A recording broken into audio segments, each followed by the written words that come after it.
देखिए मनीष, यह जो टॉपिक अब समझो अच्छे तरीके से। यह जो टॉपिक है, यह टॉपिक हमको जीएस पेपर 2 में भी काम देता है और कहाँ काम देगा हमको, निबंध में भी काम देता है।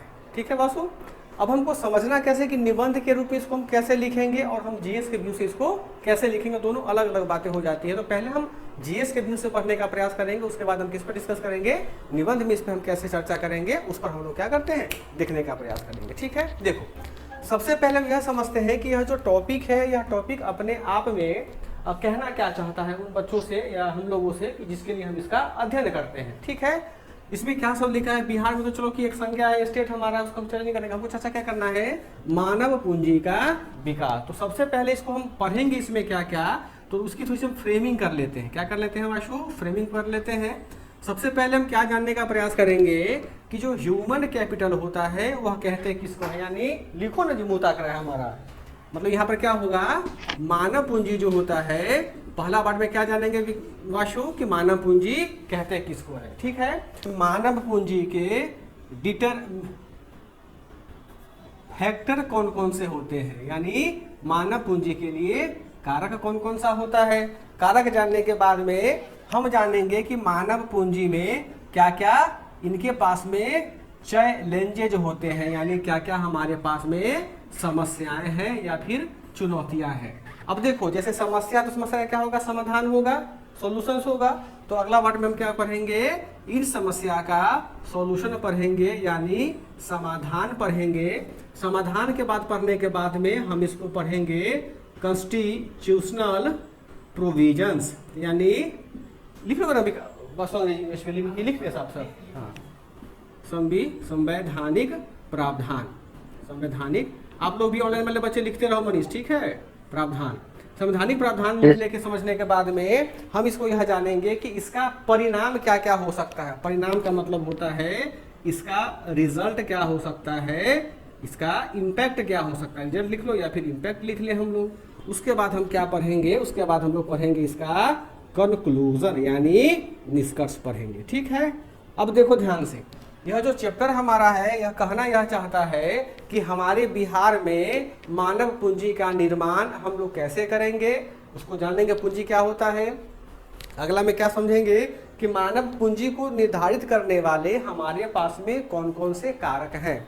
जैसे हमने कहा कि हम एक मानव पूंजी हो सकते हैं परंतु आप एक मानव पूंजी नहीं हो सकते हैं। यह कथन सही है कि गलत है? यह कथन गलत है। क्यों गलत है? क्योंकि आप विद्यार्थी जीवन में यदि पढ़ाई करते हैं तो कॉपी कलम खरीदते हैं ना, उसमें टैक्स जाता है, कोचिंग का फी देते हैं, टैक्स उसमें जाता है। तो आपके पैसों से क्या हो रहा है, राष्ट्र का तो विकास हो रहा है, लेकिन आपका क्या विकास हो रहा है, आप कैसे मानव पूंजी हुए?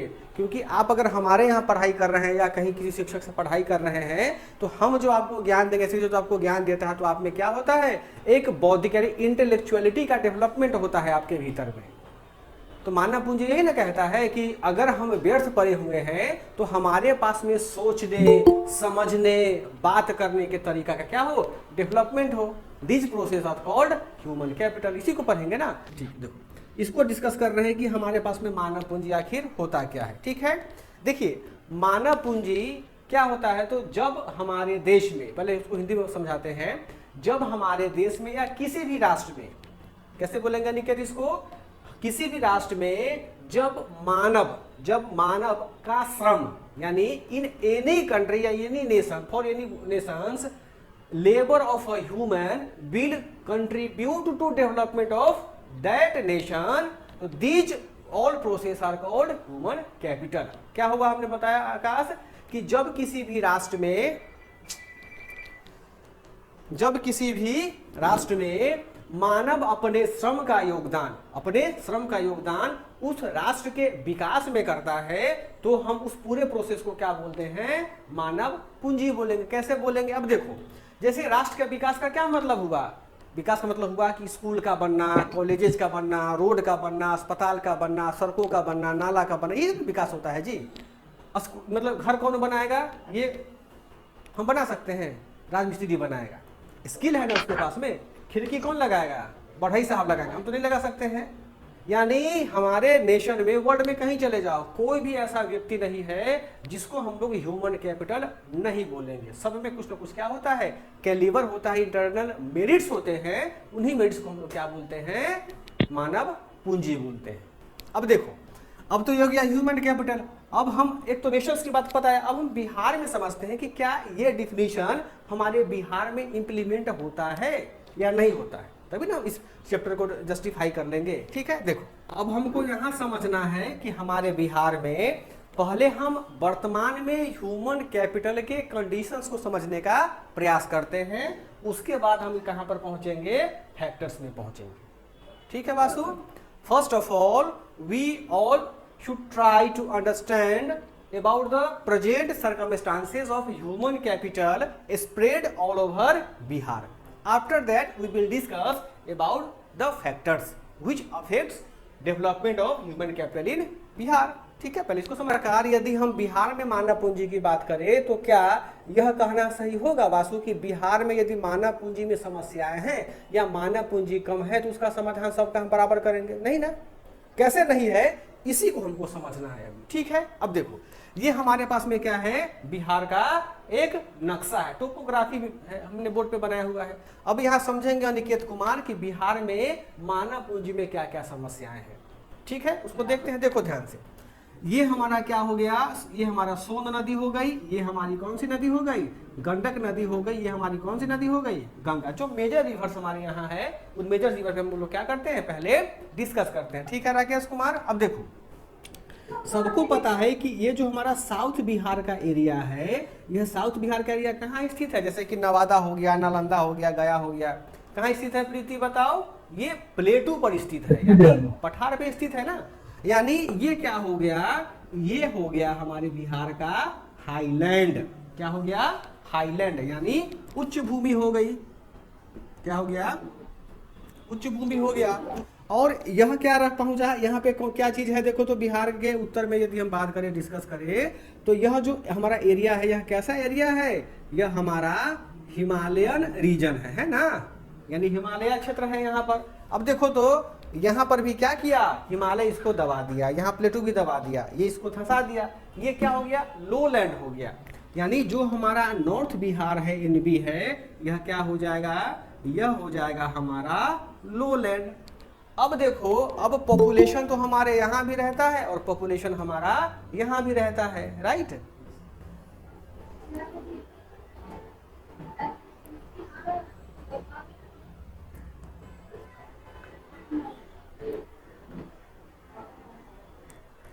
अब देखो यह जो पॉपुलेशन हमारा है, पॉपुलेशन हमारा नॉर्थ बिहार में भी रहता है, पॉपुलेशन हमारा साउथ बिहार में भी रहता है। अब देखो कि जब हमारे यहाँ मानसून आता है या जो क्लाइमेटिक चेंजेज होते हैं हमारे यहाँ, वो क्लाइमेटिक चेंजेज नॉर्थ बिहार के पॉपुलेशन को और साउथ बिहार के पॉपुलेशन को प्रभावित करता है कि नहीं करता है, करता है। यानी जब क्लाइमेटिक चेंजेज होते हैं वाशु, तब नॉर्थ बिहार में एक अलग प्रकार का ह्यूमन कैपिटल का क्या होता है, सृजन होता है, डेवलपमेंट होता है। और साउथ बिहार में अलग प्रकार के ह्यूमन कैपिटल का क्या होता है, क्रिएशन होता है, डेवलपमेंट होता है। कैसे होता है, देखो ध्यान से, नॉर्थ बिहार में जितने भी पॉपुलेशन होंगे, मैक्सिमम घर का बच्चा तैरना जानता होगा। Classifications of capital, classification of human capital, यानी मानव पूंजी का वर्गीकरण। ठीक है, यहाँ दो कॉलम हम डिस्कस करेंगे। क्या करेंगे यहाँ पर, उत्तरी बिहार, और क्या लिखेंगे यहाँ पर, दक्षिणी बिहार। ठीक है, अब बताओ तो वाशु, सोच के बताओ, हमारे नॉर्थ बिहार में किस प्रकार के ह्यूमन कैपिटल होंगे, एग्रीकल्चरल लेबर होंगे, होंगे ना। सबसे पहला क्या होगा, इसको लिखना है, क्या होगा, कृषिगत श्रमिक होंगे, यानी एग्रीकल्चरल क्या होंगे, कल्चरल लेबर होंगे। दूसरा क्या होगा,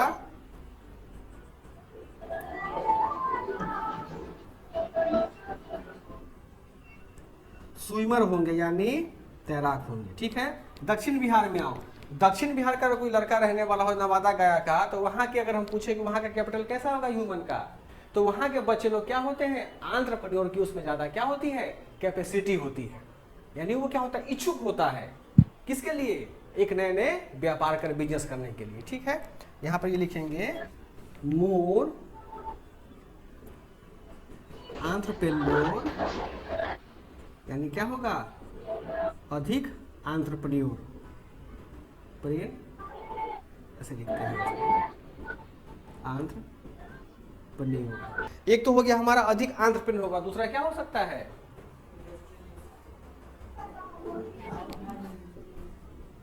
जॉब सीकिंग। हमारे उत्तर बिहार में पता है क्या होता है, अगर कोई रहने वाले हो दरभंगा मधुबनी के क्षेत्र के, तो यहाँ जो औलाद पैदा होता है ना, अगर कोई गरीब घर में पैदा हुआ तो यह क्या बनता है, श्रमिक बनेगा। लेकिन जो दक्षिण बिहार के बच्चे होते हैं, दक्षिण बिहार के बच्चे, चूंकि उनके पापा या उनके गार्जियन, उनके समाज के लोग पहले से क्या है, इंडस्ट्रियलिस्ट हैं और जॉब सीकिंग है पहले से ही है। चूंकि यहाँ बाढ़ नहीं है, यहाँ पर लैंड का झारखंड से जुड़ा हुआ क्षेत्र था, वो डेवलपमेंट तो बहुत ज़्यादा था वहाँ पे, तो उनके अंदर ही इनबिल्ट है किस चीज़ का, जॉब सीकिंग का। तो वो लोग जॉब की तैयारी करना शुरू करते हैं, जॉब ही करते हैं वो लोग। तो उत्तर बिहार की तुलना में दक्षिण बिहार के बच्चे क्या होते हैं, ज़्यादा जॉब सीकिंग होते हैं। तो जॉब सीकिंग आखिर जो जिनको जॉब गवर्नमेंट किसको देगा, जिसके पास में एक्स्ट्रा स्किल्स होगा। अब देखेंगे पटना में आपको लगभग 70% बच्चा कहाँ का मिलेगा, नवादा का, गया का, भागलपुर का, बांका का। उत्तर बिहार का बहुत कम मिलते हैं, है ना, उत्तर बिहार के बहुत कम मिलते हैं। ठीक, अब देखो ये तो सिंपल सा क्या हुआ, क्लासिफिकेशन हुआ। अब हम यहाँ पे और डिस्कस करने का प्रयास करते हैं, समझाने का प्रयास करते हैं कि जब क्लाइमेटिकल चेंजेस होते हैं हमारे बिहार में और इंडिया में, तो ह्यूमन कैपिटल प्रभावित कैसे होता है। अब देखो नॉर्थ इंडिया में क्या होता है, खास करके गंडक से लेकर के यहाँ पर महानंदा नदी के एरिया तक का, जब धान की बुआई का समय आता है, जून जुलाई में धान बुआता है ना, जब धान का बुआई का समय आता है, तो पूरा का मिथिलांचल रीजन का जो मेल पॉपुलेशन है वो क्या है, जो मेल पॉपुलेशन है वो क्या करता है, माइग्रेट करता है। कहाँ माइग्रेट करता है, धान रोपने के लिए लेबर लोग, बिहार के लोग किसमें काम करते हैं, लेबर में ना। वो कहाँ माइग्रेट करते हैं, पंजाब, हैदराबाद, पश्चिम उत्तर प्रदेश, किसके लिए, लेबर के रूप में काम करते हैं। तो हमारे भाई कृषि करना भी तो सबके पास, आप कृषि कर लीजिएगा, इसका मतलब आप क्या है, अनस्किल्ड आदमी है। यानी कृषि करने के लिए भी क्या चाहिए आपको, हायर क्वालिटी का स्किल चाहिए। तो जब यहाँ से मेल पॉपुलेशन क्या करता है, माइग्रेट करता है दूसरे किसी अच्छे राज्यों में, तो यहाँ पर क्या होता है, यहाँ पर महिलाओं की पॉपुलेशन अधिक रहती है। तो अब क्या है कि बिहार सरकार स्कीम्स को पढ़ेंगे हम लोग, तो जब यहाँ से अधिकांशतः मेल पॉपुलेशन क्या करता है, स्विच करता है या माइग्रेट करता है हमारे दूसरे राज्यों में, तो यहाँ महिला की पॉपुलेशन बढ़ जाती है। तो बिहार गवर्नमेंट यह जानती है कि यहाँ क्या होता है, माइग्रेशन बहुत अधिक होता है, तो महिला बैठ के घर में क्या करेगी, इसके घर की बात तो वहाँ वही ना काम करती है, यही काम करती है। ऐसे नहीं बोलना, पढ़े लिखे बच्चे हो, है ना। तो महिलाएं क्या करती हैं, महिलाओं का जो समय जाता है उस समय तो वेस्ट जाता है। अब महिलाएं घर में खाना पीना 10 बजे तक बना लेती है गांव घर में, उसके बाद शाम को ना खाना बनता है, उसके बीच का जो समय था, समय तो उनका वेस्ट चला गया। तो उसका समय वेस्ट नहीं गया, बल्कि हम जो सोर्स है, किसके रिसोर्स है, बिहार गवर्नमेंट के सोर्स है ना, इंडिया के रिसोर्सेज है। तो बिहार गवर्नमेंट में क्या हुआ कि बिहार गवर्नमेंट अपने रिसोर्सेज को जाना नहीं जान दिया कि भाई फीमेल बैठी है तो उसका कुछ हम काम लेंगे। इसीलिए बिहार गवर्नमेंट ने जीविका कार्यक्रम की क्या किया, शुरुआत किया। आंगनवाड़ी का क्या किया वासु, शुरुआत किया कि जो घर में व्यर्थ पड़ी महिलाएं होती हैं, जिनका कुछ काम काज खत्म हो जाता है, उनको जीविका के माध्यम से उनको रोजगार भी मिल गया। और हमारे पंचायतों को, हमारे ब्लॉक को, हमारे डिस्ट्रिक्ट का क्या हो गया, समावेशी यानी इंक्लूसिव डेवलपमेंट में भी वो मदद करने लगी। तो मानव विकास करने का दायित्व तो केवल हम ही पर नहीं है, बल्कि गवर्नमेंट पर भी दायित्व है। और ये हमारा जो प्रोविजन है Vasu, this provisions is mentioned in our Indian constitution in DPSP. पढ़े होंगे आप लोग नीति तत्व में, सब का उसमें क्या है कंक्लूजन, हम लोग क्या करेंगे ये पढ़ेंगे। अब देखो ये हो गया। अब देखिए ये तो चल गया, यहाँ पर क्या बचा, फीमेल पॉपुलेशन बढ़ा बचा। तो फीमेल के पास में बहुत सारी समस्याएं होती हैं, इकोनॉमिकल समस्या, तो सब का हम प्रावधान में पढ़ेंगे क्या क्या है। अभी हम हिंट्स आपको दे रहे हैं। देखो यहाँ पे एक नदी बहती है वासु, नदी का नाम है घाघरा। क्या नाम है उसका, घाघरा नदी है।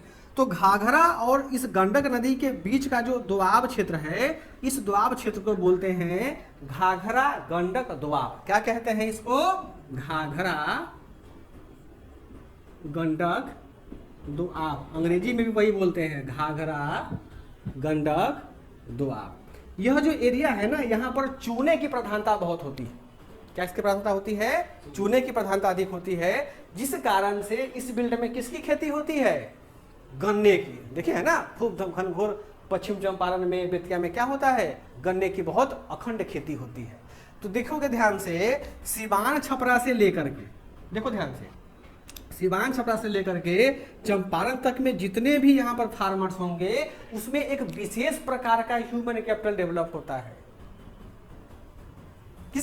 किस प्रकार का? They are skilled in sugar making. वहां घर घर में क्या बनता है प्रशांत किशोर? शुगर बनता है। मिठ्ठा जानते हो? गुड़ जिसको बोलते हैं, हमारे यहाँ मिठ्ठा बोलता है मिथिलांचल में। हाँ, गुड़ का निर्माण करना होता है। और किसका निर्माण करेगा? चीनी। घर घर में वह चीनी बनता है। यानी यहाँ पर क्या होगा अनिकेत कौशिक, यह जो दबाव होगा यहाँ पर जो ह्यूमन कैपिटल होगा आकाश, वह कैसा होगा? शुगर मेकिंग होगा। कैसा होगा ह्यूमन कैपिटल? लिख लो यहाँ पर, शुगर मेकिंग। ठीक है। और यहाँ पर क्या होगा? यहाँ पर नॉर्थ बिहार में एग्रीकल्चरल लेबर होगा, है ना। ठीक। अब देखो ध्यान से, थोड़ा और हम अगर पश्चिम चंपारण से और पश्चिम पूर्व की ओर जाते हैं तो पूर्वी चंपारण और सीतामढ़ी का यह जो बेल्ट होता है, यह बेल्ट अगर पढ़िएगा बिहार की ज्योग्राफी में तो वह बेल्ट क्या है? राइस प्रोडक्शन में बहुत अधिक है। अच्छा खासा धान की वहाँ पे चावल की खेती होती है। तो यहाँ सीतामढ़ी में रीगा का जो बेल्ट है, रीगा सीतामढ़ी, यहाँ पे क्या है? चावल फैक्ट्री बहुत ज्यादा है। वहाँ देखिए चावल से मुरमुरे बनता है, चूरा बनता है। तो यहाँ पर यदि आप जाएंगे तो यहाँ घर घर में कैसा लेबर मिलेगा आपको? कैसा कैपिटल मिलेगा? Rice making labour. कैसा मिलेगा? राइस मेकिंग लेबर मिलेगा। तो वो भी एक प्रकार का क्या है? कैपिटल ही है ना, राइस मेकर। ठीक। उसके अलावा बाकी ये सारे एरियाज में एग्रीकल्चरल, पूर्णिया जितने भी डिस्ट्रिक्ट है ना यहाँ पे, उन सारे में क्या मिलेंगे आपको? एग्रीकल्चरल में। अब इसमें एक एक्सेप्शन क्या होता है अनुराधा, इसको समझो बच्चे ध्यान से। एक जिला हमारा यहाँ है, वो जिला है दरभंगा और मधुबनी। लंबा सा जिला है। ठीक है। पूरे उत्तरी बिहार में यही दो जिले हैं जो आपस में क्या होते हैं? अपवाद हैं। अपवाद क्या कहे जाते हैं? क्योंकि पूरा का पूरा कोसी क्षेत्र का सबसे बड़ा औद्योगिक केंद्र कौन है? दरभंगा। कौन है? दरभंगा। और यहाँ पर मधुबनी और दरभंगा का जो क्षेत्र है, यहाँ पर देखिएगा टाल भूमि बहुत मिलेगा आपको, जिसको कि पोखर बोलते हैं, तालाब बोलते हैं। तो वहां पर क्या होता है मनीष कुमार? वहां पर मखाना की खेती होती है। पढ़े होंगे ना आप लोग बीपीएससी प्रीलिम्स में। उसके बाद किसकी खेती होती है? पनिया सिंघारा की। खाए हैं? पानी सिंघारा की। आप लोग को जब जेब में पैसा होता है तो 20 रुपया का क्या खाते हैं? मोमोज खाते हैं, नहीं 40 रुपीज का रोल खाते हैं। वो सब तो जहर खाते हैं। कभी सोचे कि 40 रुपये का सिंघारा हम खा लेंगे तो क्या होगा? उस सिंघारे में आयरन और पोटेशियम की बहुत ज्यादा मात्रा होती है, बहुत ज्यादा। यदि आप लगातार 5-5 अगर खाएंगे ना सिंघारा, पनिया सिंघारा अगर 1 मंथ आप खा लेंगे ना, तो आपका चेहरा ग्लो करेगा। आपका जो सुबह से उठते हैं तो पूरा बदन दर्द करता है, हड्डी का ज्वाइंट करता है, वो दर्द आपको कम हो जाएगा। आप में खून की मात्रा बढ़ेगी, हीमोग्लोबिन की मात्रा बढ़ेगी। लेकिन बच्चा सब करता है? नहीं करता। वो क्या खाएगा? मोमोज, गोलगप्पा, है ना, और बर्गर, पता नहीं कौन कौन से आइटम्स होते हैं वो। तो ये जो दो रीजन्स है, वो दो रीजन कैसे हो गए? अपवाद होते हैं। तो यहाँ पे मधुबनी और दरभंगा वाले क्षेत्र में हमको मिक्स क्या मिलता है? कैपिटल मिलता है। मिक्स कैपिटल कैसे मिलेगा? तो यहाँ पे क्या होंगे? इंडस्ट्रियलिस्ट भी होंगे वासु दरभंगा में, और कैसा होगा? एग्रीकल्चरल कैपिटल भी हमको मिलेगा। समझ में आ रहा है ना कुछ चीजें? ठीक है। लिख लो यहाँ पे इंडस्ट्रियलिस्ट यानी उद्योग, इंडस्ट्रियलिस्ट प्लस एग्रीकल्चरल। ठीक।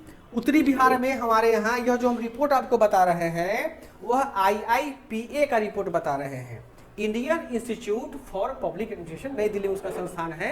उनके सारे रिपोर्ट्स का प्रकाशन हुआ था 2017 में। उसी में एक चैप्टर था कि ह्यूमन कैपिटल इन बिहार। तो जो क्लासिफिकेशन वो बात किए है ना, वही हम आपको क्या कर रहे हैं? डिस्कस हम आपको कर रहे हैं। ठीक है। जैसे से वो पता है, चूंकि वही स्टेप ही है पढ़ना। तो नॉर्थ बिहार में हमारे पास में क्या है? इतना ही क्या मिलता है? ह्यूमन कैपिटल मिलता है। अब हम थोड़ा सा क्या करते हैं? दक्षिण बिहार में आते हैं कि हमारे पास में दक्षिण बिहार में किस प्रकार के ह्यूमन कैपिटल का क्या मिलता है?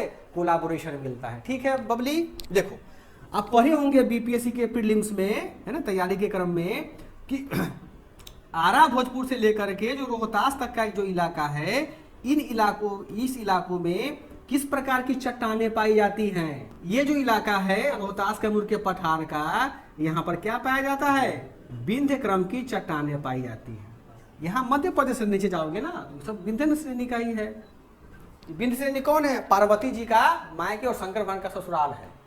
विंध्याचल पर्वत, विंध्याचल पर्वत होंगे कोई, तो विंध्याचल पर्वत जो है ना, तो विंध्याचल नामक राजा का क्या था? वहां पर आवास था। उन्हीं की पुत्री कौन थी? पार्वती देवी थी। अब तो राजा का राज चला गया, पहाड़ खाली बचा हुआ है, उसी का श्रेणी है। तो ये जो विंध्यन श्रेणी होता है वाशु, इसमें चूना पत्थर की क्या होती है, बहुत ज्यादा प्रधानता होती है। पढ़े हैं ना हम लोग, क्वेश्चन बीपीएससी में साथ पूछा भी था प्रीलिम्स में, चूना पत्थर में। अब देखो, हाँ ये जो यहाँ जो इलाका हो गया राकेश, ये जो इलाका हो गया, इस इलाके में चूना पत्थर बहुत अधिक पड़ा, ठीक है। तो चूना पत्थर जब अधिक मिलेगा तो यहाँ पर जो लेबर होंगे या ह्यूमन कैपिटल होगा, वो ह्यूमन कैपिटल कैसा होगा, स्किल्ड होगा या हाईली स्किल्ड होगा। अब देखो कि चूना पत्थर तो वो तो नीचे है ना, जमीन में है, उसको काटेगा, सब लोग थोड़ी उसको कटिंग कर सकता है या उसको परख सकता है। जो निपुण होगा वही कर पाएगा, लेबर जो होगा वो निपुण लेबर होगा, तो वो क्या होगा यहाँ पे स्किल्ड कैपिटल होगा। देखो एक होता है स्किल्ड, एक होता है क्या, हाईली स्किल्ड। तो ये हाई स्किल्ड की बात नहीं करते हैं, सिंपल सा किसको हाथ हथौड़ी छेनी चलाने आता होगा, तो यहाँ पर क्या होगा, ह्यूमन, ये स्किल्ड कैपिटल होगा। और ये किस में काम करेगा, ये काम करेगा हमारे टर्शियरी और सेकेंडरी सेक्टर में। सेक्टर्स पर है ना हम लोग, प्राथमिक क्षेत्र होता है, द्वितीय क्षेत्र होता है, तृतीय क्षेत्र होता है। तो ये लोग कहाँ काम करेगा, टाइल्स का लोग कहाँ लगाते हैं, घर में लगाएंगे ना, मंदिर में लगाते हैं या अपना कुछ वर्क किया, तो वो सर्विस और सेकेंडरी दोनों में क्या होता है, आता है। और बाकी उत्तर बिहार में कहाँ पे जाता है, सब प्राइमरी सेक्टर में चला जाता है, ठीक। अब क्या, हाँ प्राथमिक क्षेत्र में जाता है। अब यहाँ पर देखो ध्यान से, थोड़ा सा हम और आगे बढ़ते हैं। देखिएगा कि यहाँ गया और नवादा, ये दो जिले ऐसे हैं, इसको खतरनाक जिला कहा जाता है। नहीं अनुराधा, क्यों खतरनाक जिला कहा जाता है, क्योंकि गया और नवादा, नालंदा को भी इंक्लूड कर लीजिए, ये 3 और 2.5 जिले ऐसे होते हैं रिया, जहां के किसान हाईली स्किल्ड होते हैं। देखो किसान उत्तर बिहार का भी है, किसान दक्षिण बिहार का भी है, लेकिन जो दक्षिण बिहार के किसान होते हैं गया, नालंदा और नवादा के, दे आर हाईली स्किल्ड। कैसे हाईली स्किल्ड होते हैं, हम लोग आलू कैसे उपजाते हैं, मट्टी में खोद के ना, वो लोग आलू को कोका कोला के खाली बोतल में ही उगा देता है।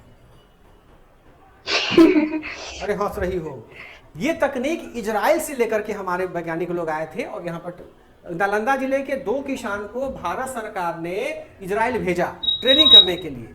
अब देखो पॉपुलेशन तो वाशु बढ़ रहा है ना, लैंड तो उतना ही, खेती कहाँ करेगा आदमी, आजकल तो हॉय में लोग खेती करता है। तो 2 किसानों को भेजा इजराइल, वहां पर उसने क्या किया, खेती करने के तरीकों को सीखा, और आकर के नालंदा में क्या किया, सारे किसानों को चौपाल के माध्यम, चौपाल क्या होता है, एक प्रकार का चौपाल समूह होता है, जिसके माध्यम में 20-25 किसानों को ट्रेनिंग दे करके वो खेती करते हैं सामूहिक रूप से।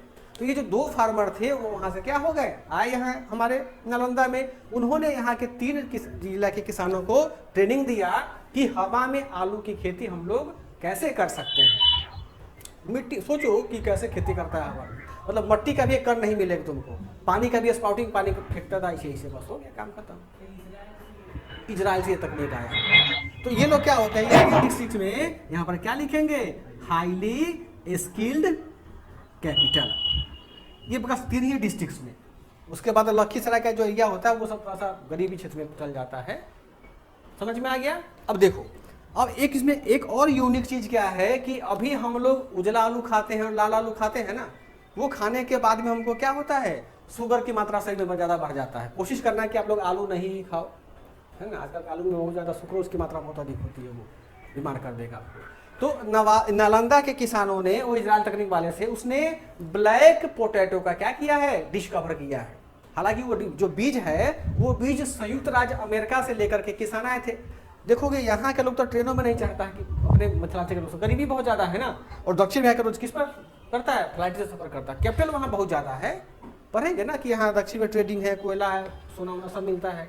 तो ये लोग क्या किए कि नालंदा के जो किसान थे वो संयुक्त यूएसए से काला आलू का क्या लेकर के आया, बीज लेकर के आया, और नालंदा में उसकी खेती किया, और कैसा आलू उगाना शुरू कर दिया, ब्लैक पोटैटो।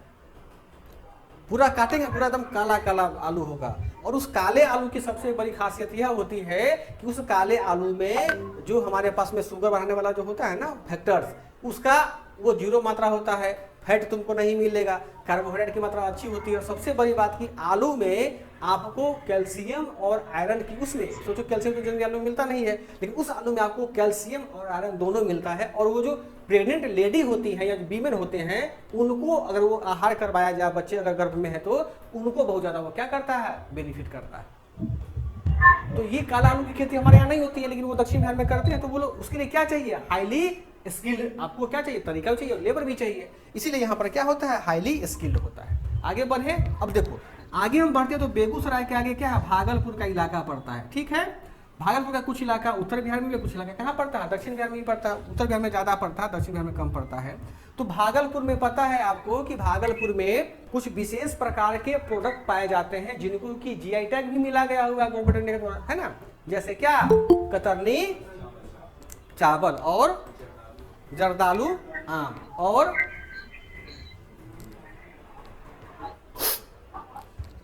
देखो यहाँ पर सबसे बड़ी बात क्या होती है कि हमारे पूरे बिहार में भागलपुर ही एक ऐसा जिला है जहां पर रेशम का क्या होता है? हाँ, रेशम का, जहां पर क्या होता है, रेशम का प्रोडक्शन किया जाता है। तो रेशम का हम पैदा कर सकते हैं, पता नहीं ना। उसके लिए क्या चाहिए, तरीका चाहिए, स्किल चाहिए, हाई स्किल आपको पैदा करने के लिए।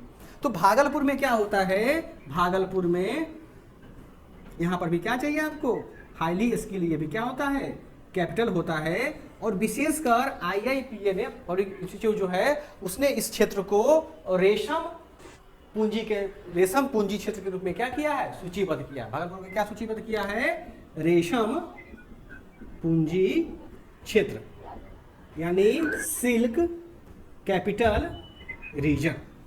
समझ में आ गया। अब इसमें जो लेबर लगेंगे वह लेबर, उस लेबर को बोला जाता है सिल्क लेबर। क्या कहा जाता है उनको, सिल्क लेबर कहा जाता है। इस चीज को ध्यान रखिएगा। तो मोटा मोटी हमने क्या जाना अनिकेत कुमार, कि हमारे बिहार में जो मानव पूंजी होता है वह मानव पूंजी का जो अलग अलग क्लासिफिकेशन है वो क्या होता है, हर क्षेत्र में अलग अलग तरीके का है। अब देखो जैसे किशनगंज में क्या होती है, चाय की खेती होती है ना। देखो हम तो कम बताए हैं, आप लोग अपने हिसाब से और जोड़ लेना। कैसे जोड़ोगे कि यहाँ किशनगंज में क्या लिखोगे, यहाँ पर टी है ना, टी कैपिटल। और तो कहीं चाय नहीं ना पैदा होता है। फिर देखो यहाँ हाजीपुर में कौन सा कैपिटल होता है, केला, तो बनाना कैपिटल वहां पर लिख देंगे। जो भी प्रोडक्ट जहाँ का फेमस होगा ना उसके आगे हम क्या लिख देंगे, कैपिटल लिख देंगे, काम खत्म हो जाएगा। क्यों, और कैपिटल लिखने के बाद में क्योंकि उसका प्रोसेसिंग तो ह्यूमन ही करते हैं ना, हम आप करते हैं, तो ऑटोमेटिकली वो क्या हो जाता है, human banana capital, human sugarcane capital, human makhana capital, human silk क्या लिखे हैं, कैपिटल रीजन। ऑटोमेटिकली सिस्टम सब वो है। अब हमने ये समझा कि हमारे बिहार में जो ह्यूमन कैपिटल होता है उसका क्या होता है, डिफरेंट टाइप्स ऑफ क्लासिफिकेशन किया रहता है, ठीक है। अब हम क्या समझते हैं इसको, फैक्टर, यानी जो ह्यूमन कैपिटल होता है। अभी हम इंडिया में चल रहे हैं, भारत का नहीं पढ़ा रहे हैं।